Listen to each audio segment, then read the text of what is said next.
Bharatiya Janata party का मुख्यमंत्री गुंडा, उप मुख्यमंत्री गुंडा, इनके साथ तमाम माफिया जुड़े रहे। पूरे उत्तर प्रदेश ने देखा कैसे खुलेआम एक माफिया क्रिकेट खेल रहा था और इनकी पुलिस कहाँ थी, लापता थी। तो पूर्व केंद्रीय मंत्री भाजपा के चिन्मयानंद जी अपने कॉलेज में लड़कियों से मसाज कराते हैं, उनके कॉलेज पे कब बुलडोजर चलेगा। नौकरियां निकाली, उनके पर्चे आउट हो गए, पर्चों से बच पाया कोई नौकरी तक पहुंचा तो इन्होंने घोटाला कर दिया। रिजंगा भड़काने के मामले में उन पर मुकदमा दर्ज हुआ था, FIR दर्ज हुई और कैसे सदन में भाव भाव करके रो रहे थे, पूरे उत्तर प्रदेश ने देखा है। वो पहले अपना इतिहास देख लें, वो खुद दंगाई है, उनका दंगाई चरित्र है। वो दूसरी ध्रुवीकरण और तुष्टीकरण की राजनीति करते हैं, उन्हीं मुद्दों को लेकर के ये क्षेत्रों में जा रहे हैं। ये लॉकडाउन में लोग पैदल सड़कों पे चल रहे थे, गरीब मजदूर सड़कों पे था पैदल, तब इनकी सरकारी बसें कहाँ थी। अरे भाई, जासूस मंत्री जी ऐसी बात कर रहे हैं, वो अपना गिरेबान झांक करके देखें किस लड़की की जासूसी की थी उन्होंने। आदरणीय अखिलेश जी ने कहा है 400 हमारे, बाकी 3 में बंटवारा है। 400 आपके, सिर्फ 3 में बंटवारा है, उसमें भी बंटवारा है। बिल्कुल।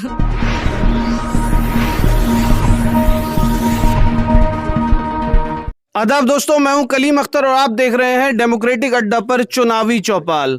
इस वक्त 2022 के चुनाव ने गर्मी बढ़ा रखी है। वैसे तो सर्दी बहुत है, लेकिन फिलहाल चुनाव को लेकर गर्मी बढ़ी हुई है। 14 तारीख में यहाँ मतदान होना है। अभी हमारे साथ नेहा यादव, राष्ट्रीय अध्यक्ष समाजवादी छात्र सभा की राष्ट्रीय अध्यक्ष नेहा यादव जी हमारे साथ हैं। ओमेगा क्लासेस के डायरेक्टर कलीमुद्दीन जी भी हमारे साथ हैं और तमाम समाजवादी के नेता यहाँ मौजूद हैं। इनसे बात करेंगे कि आखिर 2022 में समाजवादी का कैसा माहौल इस वक्त है। सबसे पहले तो स्वागत है मैम। बहुत बहुत शुक्रिया। मैम, आप लगातार क्षेत्र में घूम रहे हैं, क्या लग रहा है इस बार समाजवादी पार्टी क्या करने जा रही है? समाजवादी पार्टी बहुमत की सरकार बनाने जा रही है। इतना कॉन्फिडेंस? जी बिल्कुल, नहीं, योगी आदित्य जनता ने ये कॉन्फिडेंट दिया है हमें। योगी आदित्यनाथ जी जो है लगातार समाजवादी पर हमले कर रहे हैं, कह रहे हैं कि समाजवादी अपने आप को समाजवादी कहते हैं, लेकिन ये देखिए, तमंचावादी हैं। भारतीय जनता पार्टी के नेता, मुख्यमंत्री, उप मुख्यमंत्री, गृह मंत्री, केंद्र के सारे मंत्री डर गए हैं, भयभीत हो गए हैं, इसीलिए ये उलझुल उल्टे सीधी बयानबाजी कर रहे हैं। आज समाजवादी पार्टी विकास के मॉडल की राजनीति कर रही है और सोशल इंजीनियरिंग का काम कर रही है। भारतीय जनता पार्टी से बड़े गुंडे और माफिया किस पार्टी में है? भारतीय जनता पार्टी का मुख्यमंत्री गुंडा, उप मुख्यमंत्री गुंडा, इनके साथ तमाम माफिया जुड़े रहे। पूरे उत्तर प्रदेश ने देखा कैसे खुलेआम एक माफिया क्रिकेट खेल रहा था और इनकी पुलिस कहाँ थी, लापता थी। तो भारतीय जनता पार्टी के नेताओं का इतिहास गुंडागर्दी वाला रहा है, माफियागिरी वाला रहा है। पूरे उत्तर प्रदेश ने देखा है किस तरह से महिलाओं के साथ अपराध हुए और भारतीय जनता पार्टी के नेताओं ने अपने गुंडे पदाधिकारियों को बचाने का काम किया, अपने गुंडे विधायकों को बचाने का काम किया। उत्तर प्रदेश में देखिए, शाहजहांपुर में पूर्व केंद्रीय मंत्री भाजपा के चिन्मयानंद जी अपने कॉलेज में लड़कियों से मसाज कराते हैं, उनके कॉलेज पे कब बुलडोजर चलेगा। उनसे बड़ा माफिया कोई है?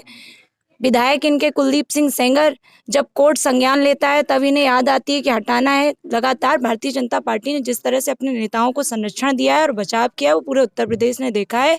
आज उत्तर प्रदेश की महिलाएं, किसान, नौजवान, बुद्धिजीवी वर्ग, शिक्षक, गरीब, शोषित, वंचित, अल्पसंख्यक समाज सब मिलकर के समाजवादी पार्टी की सरकार बनाने जा रहे हैं और 10 मार्च को आदरणीय श्री अखिलेश यादव जी मुख्यमंत्री बनने जा रहे हैं। मैम, अभी तो सभाओं की परमिशन नहीं है, बड़ी सभाओं की परमिशन नहीं है, ओमिक्रॉन का हवाला दिया जाता है।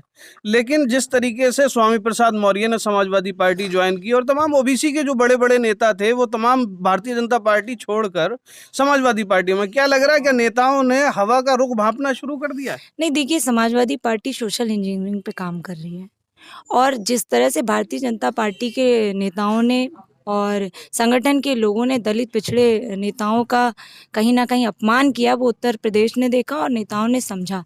पिछड़ों के हकमारी की गई, 22,000 भर्तियां इन्होंने घोटाला कर लिया। 69,000 शिक्षक भर्ती में से 22,000 पद जो पिछड़ों के थे उनको खा गई भारतीय जनता पार्टी। पूरी सरकार में आप देख लीजिए, कहीं पर भी इन्होंने रोजगार सही से नहीं दे पाया। जितनी नौकरियां निकाली उनके पर्चे आउट हो गए, पर्चों से बच पाया कोई नौकरी तक पहुंचा तो इन्होंने घोटाला कर दिया।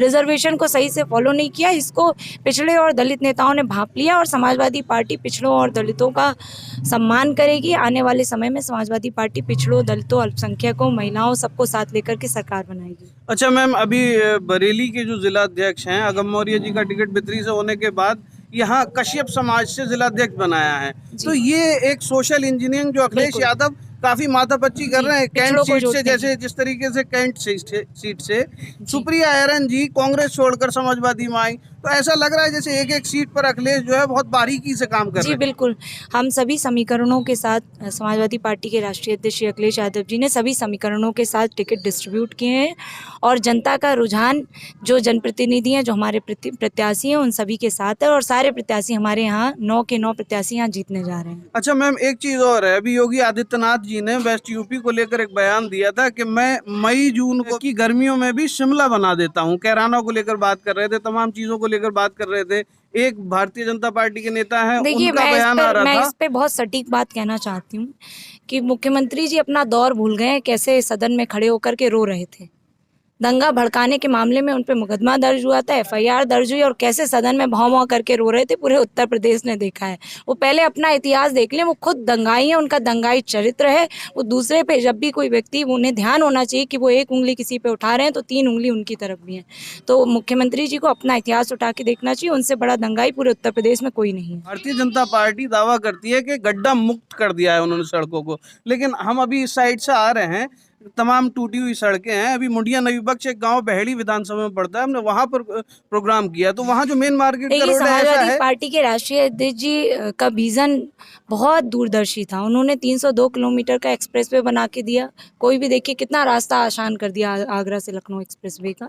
पूर्वांचल एक्सप्रेसवे समाजवादी पार्टी में शिलान्यास हुआ उसका। लेकिन वो तो और भारतीय जनता पार्टी भारतीय जनता पार्टी तो उद्घाटन का उद्घाटन करती है, शिलान्यास का शिलान्यास करती है। कोई एक ऐसा काम भारतीय जनता पार्टी के नेता बता दो, मैं बहुत दूर की बात नहीं कर रही हूँ, बरेली में आप किसी भी नेता से पूछ लीजिएगा कि 5 विकास कार्य ऐसे बता दीजिए जिनको लेकर के आप जनता के बीच वोट मांगने जा रहे हैं, कोई नहीं बता पाएगा। ये ध्रुवीकरण और तुष्टीकरण की राजनीति करते हैं, उन्हीं मुद्दों को लेकर के ये क्षेत्रों में जा रहे हैं। ये विकास की बात नहीं करते हैं जाकर के। आप बड़े बड़े होर्डिंग लगा रहे हैं, कह रहे हैं उत्तर प्रदेश को स्मार्ट सिटी के मामले में नंबर 1 बना दिया है। इन्होंने तो बड़े बड़े पोस्टर नंबर 1 के लगाए, लेकिन उत्तर प्रदेश किसी चीज में अगर नंबर 1 है तो महिला अपराध में नंबर 1 है।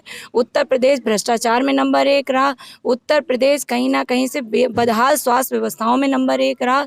उत्तर प्रदेश की पूरी जनता को इन्होंने बदहाल कर दिया। कोरोना में आप देखिए कैसे बहती हुई गंगा में लाशें सबने देखा। स्वास्थ्य सेवाएं कैसी थी, ऑक्सीजन के अभाव में लोग कैसे तड़प तड़प के मरे हैं, पूरे उत्तर प्रदेश की जनता ने वो महसूस किया है। और आज ये अपनी रैलियों के लिए, जब कोरोना ये नहीं लगा हुआ था तो इन्होंने अपनी रैलियों के लिए सरकारी बसों का इस्तेमाल किया।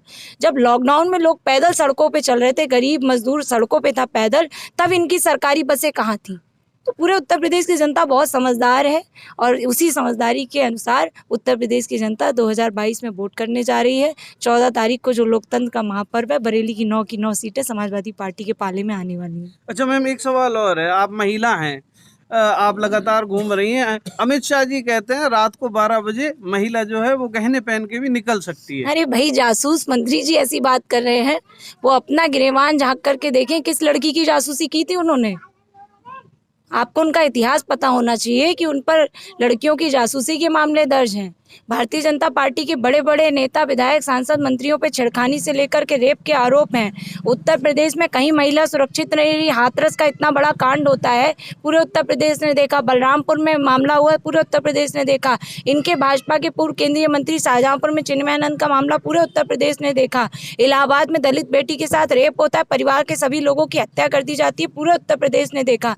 महिला सुरक्षा की बात इनके मुंह से बिल्कुल नहीं शोभा देती है, लेकिन समाजवादी पार्टी की सरकार में 10-90 जैसी 1090 वुमेन पावर लाइन ला करके महिलाओं को असलियत में सुरक्षा देने का काम अगर किसी ने किया था तो आदरणीय अखिलेश जी ने किया था। डायल 100 आदरणीय अखिलेश जी लेकर के आए। महिलाओं के स्वास्थ्य के लिए वहाँ ऊपर महिलाएं खड़ी हैं, अच्छे और बेहतर स्वास्थ्य के लिए अखिलेश जी हौसला पोषण मिशन योजना लेकर के आए थे, जिसको भारतीय जनता पार्टी की सरकार बनते ही विदेश की भावना से बंद कर दिया गया था।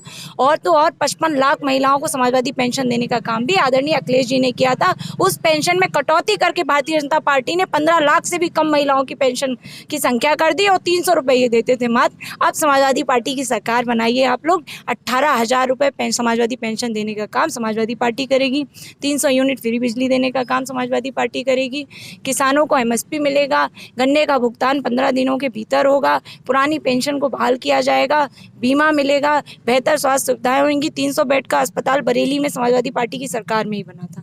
अच्छा मैम, एक सवाल और है, जब चुनाव आता है तो पिछड़े नेता जो पिछड़ों के नेता होते हैं, जैसे ओबीसी समाज से जो नेता आते हैं, जैसे मैं स्पेशली अगर बात करूं मौर्य समाज की, तो भारतीय जनता पार्टी में केशव प्रसाद मौर्य की नेतृत्व में 2017 का चुनाव जीता था, लेकिन उनके हिस्से स्टूल में पे सिर्फ बैठा एक दिया। स्टूल आया था। स्टूल पे क्या देखिए, समाजवादी पार्टी स्वामी प्रसाद के साथ भी वही करेगी या कुछ नहीं सम्मान नहीं मिलेगा? नहीं, भाजपा ने पिछड़ों का अपमान किया। पूरे उत्तर प्रदेश ने देखा कि कैसे केशव प्रसाद मौर्य जी को स्टूल पर बैठा दिया गया।